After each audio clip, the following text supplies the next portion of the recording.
This Saturday afternoon at 4 is Nats Prom, the weird Nats-centric party that you never knew that you needed. Come hang out at Walters with all of your social media and real-life Nats friends while we watch the boys take on the Giants. Later Saturday night, Walters is showing UFC 264 featuring Conor McGregor and Dustin Poirier. Sunday, we have the Euro Final. Make your weekend plans at Walters now.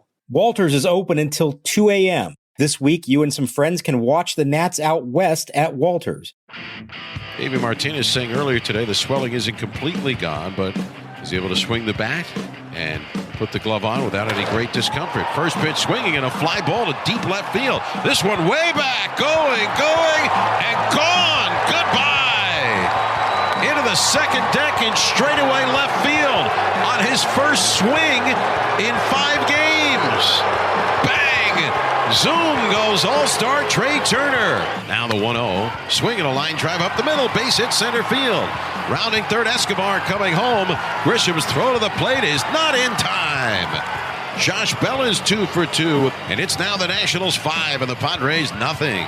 Swinging a line drive left field, base hit toward the corner. This will tie the ball game. Myers cruising into second with an RBI double that ties the ball game at 5 in the 4th inning.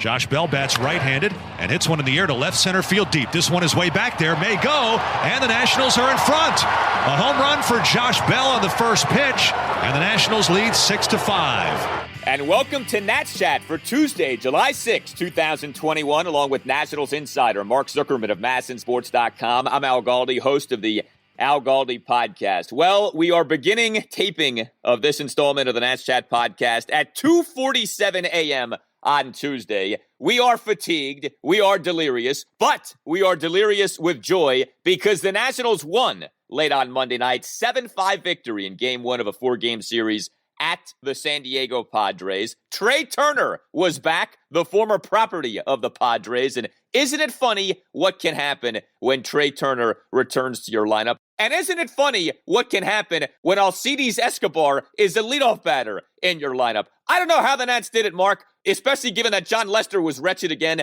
but the Nats found a way to author a big win at the Padres. Well, are we sure it actually happened, Al? Because you and I are both delirious being up this late, so maybe we were hallucinating it. Although if you saw the same things I saw, I guess it did actually happen, and they just beat the Padres, one of the best teams in baseball, behind Alcides Escobar, Josh Bell, who's resurgent, Trea Turner being healthy, and how about Wander Suero, Sam Clay, Austin Voth, and Brad Hand, all perfect for 4 innings of relief against a really good Padres lineup. That was a gut check win. I thought that was a really important win for them after what they went through over the weekend against the Dodgers, and then to give up a 5-run lead in this game. That was impressive. I don't know where it's going to go from here, but that's a good win for them. No doubt. I mean, the cliche in college basketball is survive and advance, and that's what the Nats are in the midst of right now with this gauntlet that the Nats are running, as apparently the Nats have been shifted to the National League West here for the remaining week or so of the pre-All-Star break portion of the season. 4 games against the Dodgers at Nats Park, now the 7-game road trip, 4 at the Padres, 3 at the Giants, but the Nats found a way. I mean, I give them a ton of credit for coming through with this win on Monday night. Bullpen was excellent. We'll get to that. Lester was not. We'll get to that. But the offense, Petco Park is a notorious pitcher's park. The Padres are a team that has been built for years to play to Petco Park. Good pitching team, good fielding team. To score 7 runs at Petco against the Padres, especially this version of the Padres, an excellent team this season, that's not easy to do. And the Nats found a way to do it. And to have Trea Turner back out there, I know like one guy in baseball can only do so much, but boy, it sure seemed to impact things.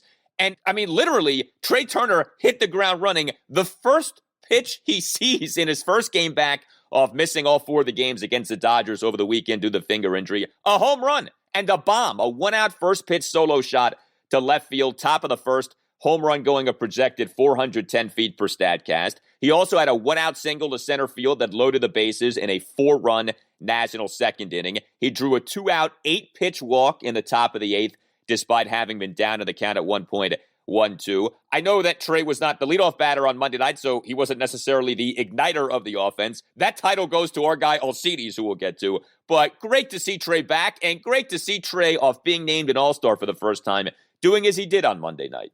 Yeah, talk about not missing a beat. I mean, that was impressive. And he said he didn't really do anything the last 4 days. He purposely tried not to do much to let his finger just heal without touching anything. And he felt like because he was on such a roll leading into it, that there was no reason to try to start doing a whole lot and mess around with his swing or do anything. So, I mean, he stepped right back in and picked up where he left off. And you mentioned, sort of like as Trea Turner goes, so go the Nats. Well, think back to 2019. And I've said this before. It's not a coincidence that the resurgence from 1931 to the World Series happened very close to the time when Trea came back from his injury. That was the finger injury back then, the fracture. I know a lot of different things happened that helped propel them back, but he was maybe number one on the list of most important differences between those first 50 games and then the remaining games the rest of the season. So yeah, he does make this team go. That was really significant. And you say, scoring these runs against a good Padres team, they scored 5 runs early off Joe Musgrove, who's one of the better pitchers in the league right now. That matched the most earned runs he's given up this season. And then they had 5 of them in the first 2 innings, and it looked like he was going to be long for this game, and he survived for 5. But really setting a good tone there with what they did against a very good quality starting pitcher. Yeah, the injury for Trea Turner was a jammed left middle finger. Trea gave the middle finger to the Padres pitching staff with that performance on Monday night. Great job by him. And another great job by Josh Bell. The resurgence continues. Josh Bell is alive, my friends. He was your starting first baseman, number 4 batter on Monday night. 3 for 5 with a homer, 2 singles, and 2 RBI. He continues to look confident at the plate. He continues to be aggressive.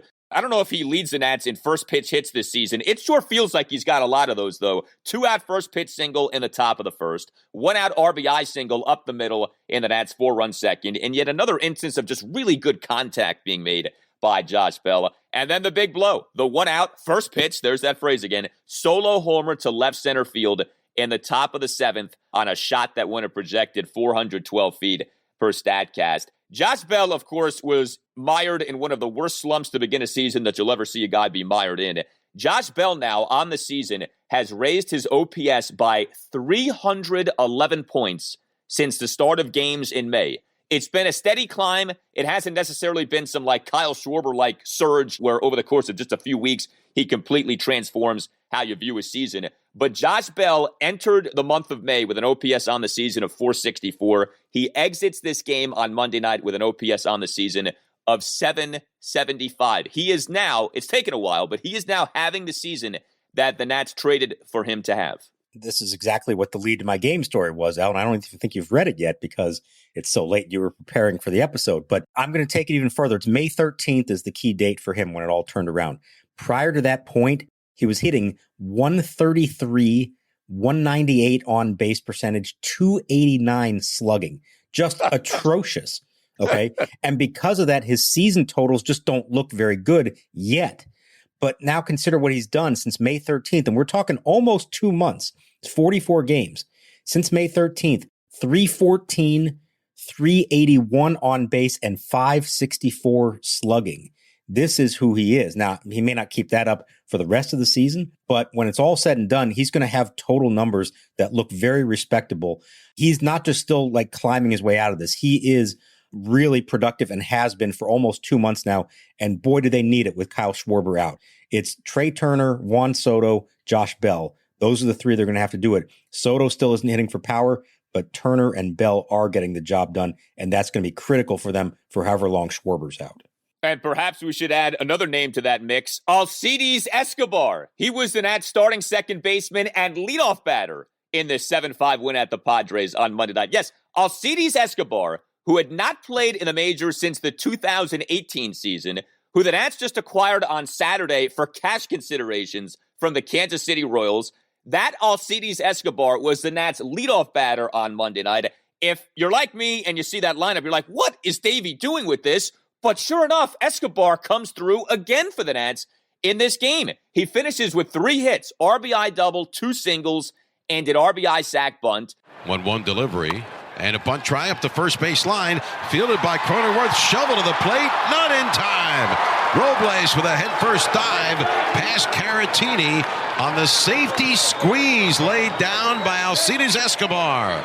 The sack bunt was a thing of beauty. 1 out RBI sack bunt down the first baseline, squeeze play, runners at the corners in the Nats 4-run second. He has a 1-out single, top of the fourth, despite having been down to the count at 1.02. He has a 2-out single in the top of the sixth. He has a 2-out RBI ground rule double in the top of the eighth, despite having been down in that count at 1.12. Alcides Escobar, when he was with the Royals, and those pennant-winning Royals teams of 2014, 2015 were known for this, putting balls in play, right? There's not a guy who overwhelms you with his power, but this is a guy who can put the ball in play. And sure enough, that's what Escobar has done. He, in that 5-1 loss to the Dodgers on Sunday, 3 for 4 in that game with a double and a couple of singles. He has shown an ability to, when down in counts, battle his way back and end up, putting bat on ball and maybe getting even a hit out of all this. And, this bizarre penchant, but this impressive penchant that Mike Rizzo has had over the last few years of acquiring guys who look shot, who have been released or cut loose from their previous teams, and then getting production out of those guys. That trend is continuing here. I know it's early with Escobar, so maybe he never gets another hit again for the Nats. But Gerardo Parra, Asdrubal Cabrera, Josh Harrison, are we perhaps adding another name to that list now in Alcides Escobar? This is stunning what this guy's done over the last few games. Alcides Escobar is the new Gerardo Parra. That's what you're saying. Yeah. So we just need a catchy tune for him to step up to the plate, and we're off and running. Let's give him a few more games before we declare anything. But so far, you couldn't ask for anything more from him. That sack bunt that you called it, it was a squeeze bunt. It was perfectly done to score a run. And I love that kind of stuff when it's executed well. And, Ned Yost used to take all kinds of grief for hitting this guy leadoff on a very good team with a lot of very good hitters. And they went on to win the World Series. And Escobar, I believe, has a career on-base percentage under 300. It's completely counterintuitive to today's modern thinking that he should be hitting leadoff. And yet Ned Yost stuck with it because he believed in him there. And Davey Martinez put him up there, at least for this game. We'll see if it continues. And boy, it made a difference. He's on base all night long, setting the table for Turner and Soto and Bell. That was solid. And I also thought it was interesting that he played second base, and that allowed Josh Harrison to play left. And we may see a little bit more of that too, as long as Kyle Schwarber's out. It's been such a problem for them all year. They have not had a right-handed backup outfielder. Nobody who could step in and give Schwarber a night off when they're facing a lefty or, something like that. Harrison can do that as long as they have somebody to take over second base for him. So perhaps there will be more nights like this where Alcides Escobar can start at second base and Josh Harrison can start in left. And that just gives a different dynamic and allows that flexibility that we talked about all weekend that the Dodgers have. Well, here's a case where the Nats might actually be able to use theirs. Rough night for Harrison at the plate, 0 for 5, but he does offer the position flex that so few other Nats possess. Alcides Escobar, I think it's important to understand this. Like I said, had not played in the majors since 2018. He, in that season, had a WAR per Baseball Reference of minus 2.2. He was horrendous that season. He was Chris Davis that season. And yet here he is in what is his age 34 season. He's already paid off in spades for the Nationals with what he's done over his last few games. They gave up nothing to get him. And he's given them something here. I give him credit. Who knows if this can keep going, but really nice job by Alcides Escobar. And I also do want to give some credit to Victor Robles off having had an atrocious series against the Dodgers.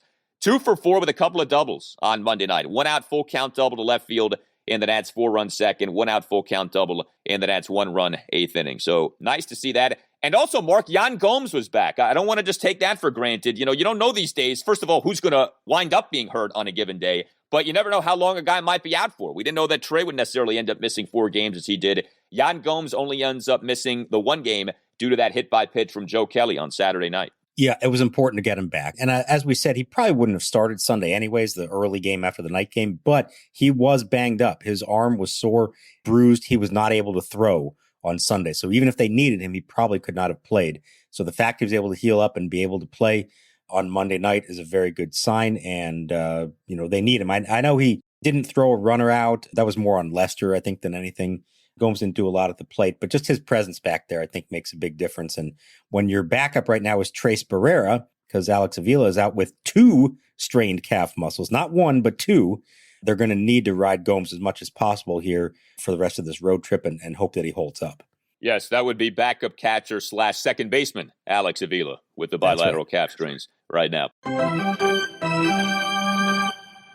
Nats Chat is sponsored by Silver Branch Brewing Company, located in downtown Silver Spring, only a 1-minute walk from the Silver Spring Metro station. Silver Branch is a perfect jumping-off point to Metro down to the game. Park at the Cameron Street parking lot and meet up with friends for a beer and a bite to eat before metroing down. You can also get Silver Branch beer at Nationals Park. Beyond the Gnome World, one of Silver Branch's 4 flagship beers, is available at District Drafts at Section 223. Brewed to be light and refreshing, Beyond the Gnome World won a gold medal for the Saison beer style at the Great American Beer Festival last year. Beyond the Gnome World is deliciously dry and thirst-quenching and the perfect beer for hot summertime ball games. You may not be familiar with Saison, but take our word for it, baseball season is the perfect season for Saison, and buying from District Drafts to support your local breweries is a gnome run. Go to Section 223 and try Beyond the Gnome World the next time that you're at Nats Park, and make sure you stop by Silver Branch, located in Metro Plaza, just steps from the Silver Spring Metro. Silver Branch Brewing Company, when you come in, let them know that the Nats Chat podcast sent you. Treat the whole family to a fun night of baseball with the Bethesda Big Train at Shirley Povich Field. Big Train Baseball is the perfect mix of small-town charm and big league talent right here in Bethesda's Cabin John Regional Park. Visit bigtrain.org/tickets to reserve your seats for tonight's game and all other home games throughout July. Hand sets and the 1-2 on the way. Swing and a miss. Struck him out with a slider. And a curly W's in the books in San Diego. What a job by the Nationals bullpen tonight. 4 consecutive 1-2-3 innings, 5 consecutive scoreless innings. All right, you mentioned Lester. We'll get to him in a moment, but we're trying to keep this upbeat, okay, because there's been a lot of negativity with the Nats here lately. The bullpen on Monday night, awesome. It was not a good series for the Nats bullpen against the Dodgers, and one of the nice things about the performance on Monday night was some of the guys who really had issues against the Dodgers delivered at the Padres on Monday night. 5 Nats relievers in this game officially combined for 5 2/3 scoreless innings. I say officially because there is a nit to pick. Kyle McGowan, who officially tossed 1 2/3 scoreless innings, did allow an inherited runner to score, 2-out RBI double that he gave up to Will Myers on a 1-2 pitch. And then McGowan issued a 2-out 5-pitch walk of Trent Grisham. All of this happening in the Padres' 2-run fourth. But otherwise, McGowan got the job done, and then the onslaught began. Wander Suero, perfect bottom of the 6th, 2 strikeouts. Sam Clay, perfect bottom of the 7th. Austin Voth, perfect bottom of the 8th, that featured him striking out Fernando Tatis Jr. on just 3 pitches, all swinging strikes for the 3rd out. And then Brad Hand, a perfect bottom of the 9th, despite facing the Padres' numbers 3 through 5 batters in Jake Cronenworth, Manny Machado, and Will Myers, who Hand struck out on 4 pitches. That was a lethal run there, especially when you're talking Suero, Clay, Voth, Hand. Those first 3 guys, not always great, I understand that, but those guys all were great on Monday night. Yeah, look, from the moment Lester came out of the game in the 4th, in your mind, you're now saying, okay, how do they get the ball to Brad Hand? And because Hand had to go multiple innings on Sunday, you knew he's only good for 1 in this one. So they were going to have to patchwork this together and get through the 5th, the 6th, the 7th, and the 8th. And especially when they took the lead, you said, okay, it's going to be up to a couple of these guys who we've seen kind of hit or miss lately. They're going to have to find a way to get it done. And boy, did they get it done. Suero looked great. As we know, good Suero is really good. Bad Suero is really bad. Well, we got good Suero in this game. But Sam Clay and Austin Voth, who were a part of that awful 9-run inning the other night against the Dodgers, Clay needed 6 pitches to retire the side in the 7th. Voth needed 6 pitches as well, all 6 strikes. So there you go. Put the ball over the plate. You have good stuff. Make him swing and miss or swing and ground out or whatever. Great job by him. And then once you get to the 9th, now you're feeling confident because Brad Hand has been lights out for a long time now. So that was huge. Hopefully it's a boost of confidence for them because until Hudson's back and Finnegan's back and Rainey's back, they're going to need more of this from those guys. I think we're going to see Finnegan in the next few days, maybe as soon as Tuesday. Hudson's a little further away, but maybe before the end of the week, we could see him. So that will help. But in the meantime, Suero, Clay, and Voth are going to be in prominent positions, and they're going to need to continue to do what they did on Monday. Yeah, and Voth, I mean, he just humiliated Tatis on that strikeout. And look, Tatis was more than up to the challenge on Monday night. Tatis lived up to his billing on Monday night. I mean, hitting the home run, that catch to rob Ryan Zimmerman on a lineout. 2-2, swing and a line drive. Oh, caught by Tatis, leaping to hold it in it short. What a play by Fernando Tatis Jr. up the ladder with a leap to rob Ryan Zimmerman of a base hit into left field. He does a couple of things tonight to just take your breath away. Spectacular leaping backhanded grab. Tatis really is a lot of fun to watch, but Voth made him humble with that plate appearance there in the bottom of the 8th inning. Well, it's a good thing the Nats bullpen was lights out on Monday night because Jon Lester was not. He was really bad for a 3rd consecutive start. 5 runs, 2 earned in 3 and the 3rd innings. He gives up 6 hits, a homer, 2 doubles, and 3 singles. He issues 4 walks, one of which was intentional. He issues a hit by pitch. He has just 2 strikeouts, which came against the Padres' first 2 batters in the bottom of the first. Boy, did that end up being misleading. And he has another one of these games in which the strikes to balls ratio is almost 1-to-1.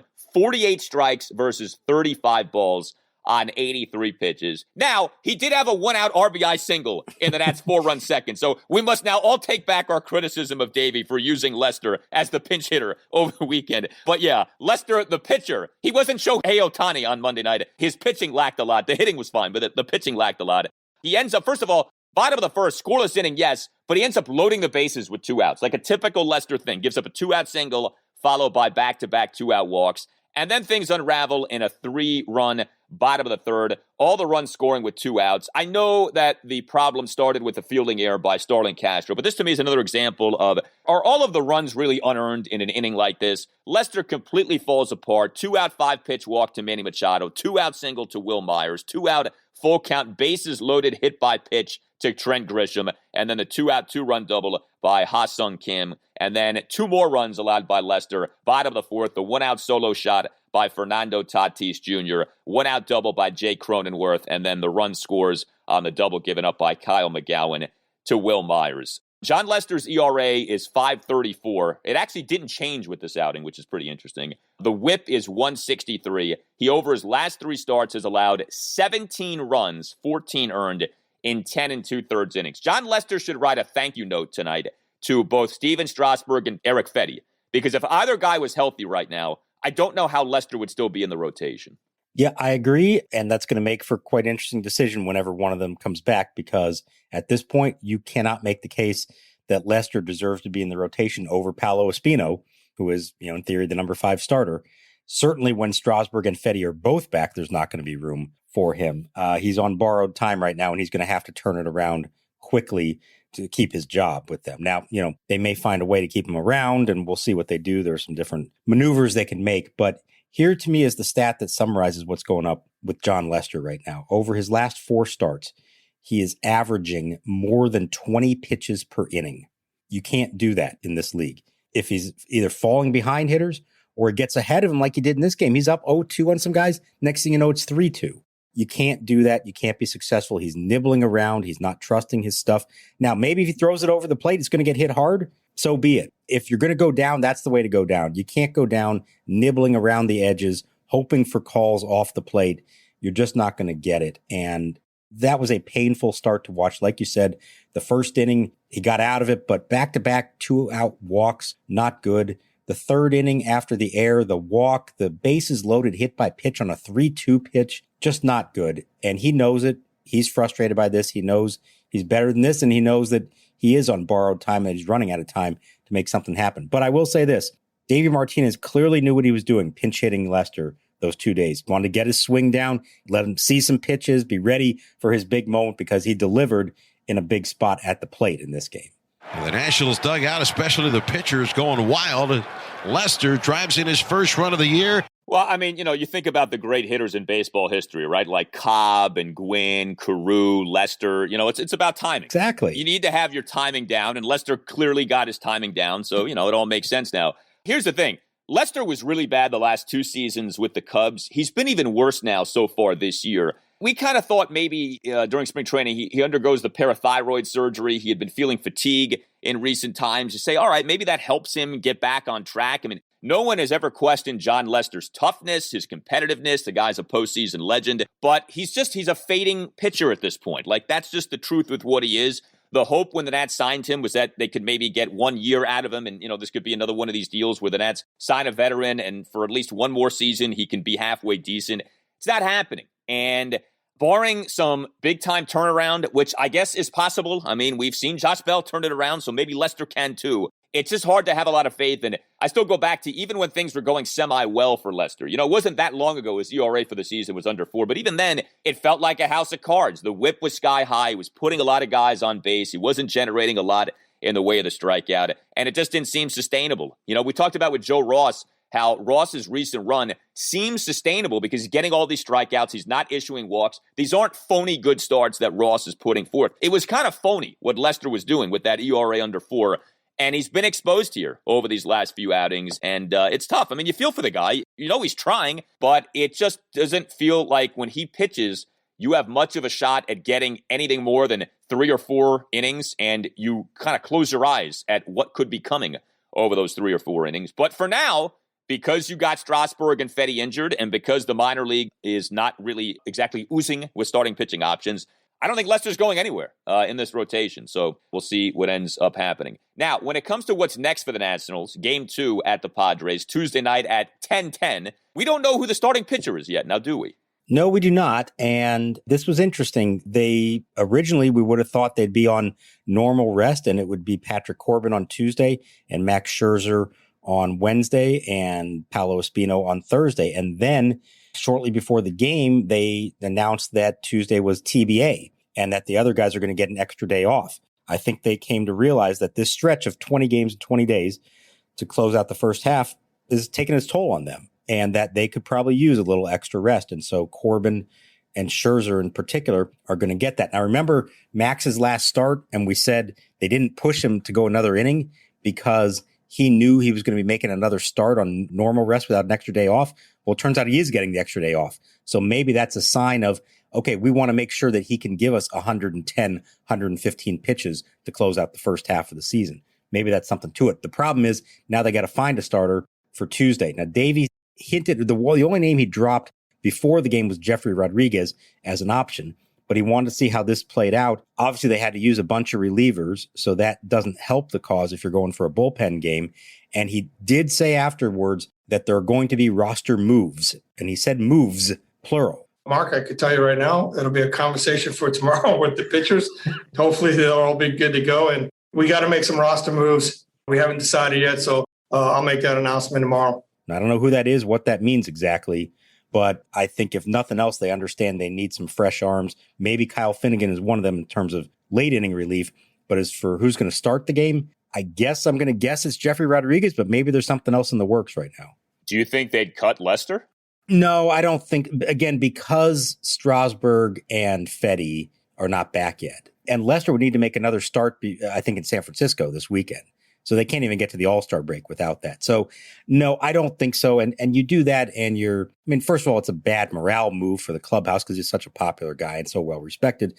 But also, you're tempting fate because who knows what happens to somebody else. If Corbin gets hurt, if Scherzer or something, God forbid, happens to him, you don't want to ever do that until you know that you are in good shape. I think eventually there could maybe be an IL move with Lester, come up with something for that. But for now, I don't think that's the case. I think it's probably Jeffrey Rodriguez, but at the end of this game, they had to look at this and say, okay, let's figure out who we have and who's available to get us through Tuesday's game. And maybe we do need a fresh arm or two just to fill out the bullpen and make sure we have enough arms for the game. Hey guys, Al Galdi here to tell you about FanDuel. It's great to be in the midst of baseball season. Nothing like watching a game. Great weather, cold drink, and a little action on FanDuel Sportsbook. If you have never bet on baseball before, now is the perfect time to give that a shot. FanDuel is letting new users swing for the fences risk-free, as you'll get up to $1,000 back if your first bet doesn't win. And once you have an account, you can get up to $25 back each day if your same game parlay bet falls one leg short. This way you can combine multiple baseball bets for an even bigger win all season long. There's a reason that FanDuel Sportsbook is America's #1 sportsbook. The app is simple to use. It's got great odds on all different betting markets, unique fun bet types like same-game parlay and always-on promotions to let you get more action out of every game day. And when you win, FanDuel will pay you your winnings in as little as 24 hours. Just download the FanDuel Sportsbook app and sign up with promo code CHAT to get in on the action. That's FanDuel Sportsbook. Promo code CHAT, and games on Tuesday night include Milwaukee at the Mets at 7:10. It is a Jacob deGrom game for New York. Yes, he looked at least somewhat human in his last outing, but the ERA on the season is still 0.95. Take the Mets. 21 plus and present, Colorado, Iowa, Illinois, Indiana, Michigan, New Jersey, Pennsylvania, Tennessee, or West Virginia. First on my real money wager, only for risk-free bet. Refund issued as non-withdrawable site. Credit that expires in 7 days. Restrictions apply. See terms at sportsbook.fanduel.com. Gambling problem? Call 1-800-522-4700 in Colorado. 1-800-BETS-OFF in Iowa. 1-800-9-WITH in Indiana. 1-800-270-7117 for confidential help in Michigan. 1-800-GAMBLER, New Jersey, Pennsylvania, Illinois, Virginia, Tennessee. 1-800-889-9789. Or in West Virginia, visit www.1800gambler.net. The 1-1. Swinging a line drive to right toward the corner. Chasing Margot. He can't get it. It's one hop off the fence. Turner racing for second. He's going for three. The relay throw from Brasso.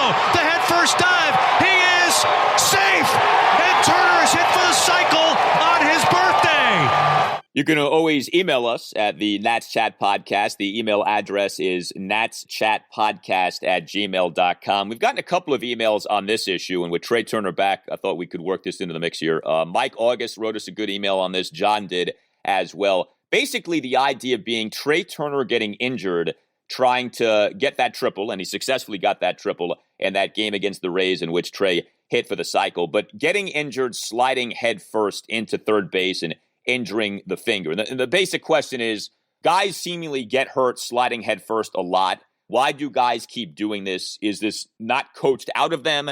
Are players encouraged still to slide head first? The thinking on that. I've got a few things to say about it, but what do you know in terms of like what the Nats coach when it comes to sliding into bases? You know, I think this is just the way it is around baseball. How many guys do you really see slide feet first anymore? Not a lot. Maybe into the plate, you see it. On the bases, it's just not the way they do it, especially on stolen bases. Those days are gone. And I think they either are more comfortable with it or feel like it gets them faster to the base. And you even saw it in this game with Josh Harrison. When you go head first, it does give you a little bit of option to pull one hand back and go with the other one to get around a tag. Now, yes, you are leaving your fingers susceptible to injuries when you do that. And we've seen it happen for plenty of guys before. But I don't think this is suddenly going to change. We've seen it happen to others over the years, and they always say, oh, well, now they're going to just start sliding feet first. Nobody ever does. It just doesn't happen. This is the state of baseball in 2021. As far as Trea going for the cycle, I have no problem with that. That wasn't like some huge gamble to go for the triple there. It was a legitimate attempt at it, whether he was going for the cycle or not. So I don't have an issue with that. Could he have had better sliding form? Maybe I didn't look at it that closely to see if he didn't hold his hands the proper way. But head first sliding, this is the way it is. I don't think that's suddenly going to change because of the occasional injury. Yeah, I mean, regarding going for the triple, he hit the ball to right field. Third base is on the left field side, and he's a really fast player. So going for the triple made sense, and he got it. So you can't really fault him for that. When it comes to the sliding, I think what you said is exactly the thing. You can better maneuver yourself when you're sliding head first. So you can slide around a tag. You can do things with your hands and arms that you can't do with your feet and legs. I think that's why so many guys slide head first. There is, though, that injury risk. And this is one of the reasons why it was really starting to bother me early in the season when Juan Soto kept trying to steal second base. And first of all, he wasn't good at it. But second of all, you were putting yourself at an injury risk. And it was like, why are you doing this if you're Juan Soto? It's one thing if you're Trea Turner and you can run like, the wind. But with Juan Soto, it's like, really, you want to keep doing this? So you do have to be careful with this stuff. There's no doubt about that. But look, these guys are competitive.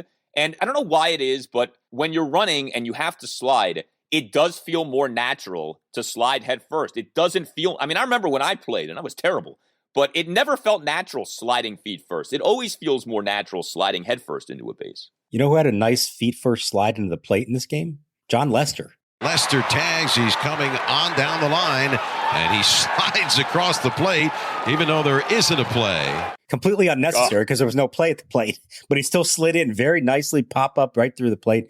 That was good stuff. Yeah, no, I agree. the feet first slide is not a natural movement. And you never really see the good old fashioned pop-up slide anymore. That just doesn't happen. And, the other part of it, now I've never had anybody say this to me, so I don't know if it's true, but it just occurs to me that with instant replay now, where they can look at every frame of video and see that your foot came off the bag for a split second, it seems like maybe head first, you have a better chance of holding onto the bag. And that feet first, that does kind of sometimes happen where the foot touches the bag and then it comes off. And if they hold the tag, you're going to be called out on replay. So maybe that's something to do with it. I don't know. It's frustrating. You don't want to see anybody get hurt on plays like that. But I think it's just too ingrained in the sport right now to think that that's going to change. Jon Lester is taping a Tom Amansky video right now on how to hit and how to run the bases. So look for that on Amazon.com in the coming days. Fred McGriff approves. Yeah, that's right. With the hat, the great hat that McGriff used to wear in those spots. You tell us what you think. How do we end up talking? I told you we're delirious as we tape this episode. You tell us what you think. Hit us up on Twitter at Nats_chat. You can email us natschatpodcast@gmail.com, including if you would like to become a sponsor of the Express that is the Nats Chat Podcast. Get your Nats Chat Podcast t-shirts by going to natschatpodcast.square.site. We have t-shirts for the Nats Chat Pod. We have t-shirts for the Secret Weapon as well. All Nationals radio highlights on Nats Chat are courtesy of 106.7 The Fan. For Mark Zuckerman, I'm Al Galdi. We'll talk to you next time on the Nats Chat Podcast.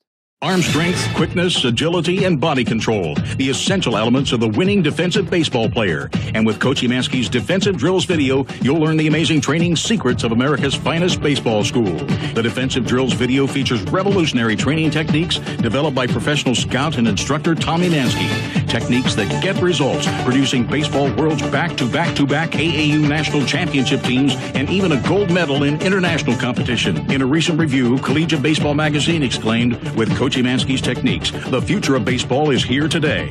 Even top professional players are impressed. Just ask Major League superstar Fred McGriff. I'm so impressed with the instructional videos by Coach Emanski that I've given them my full endorsement.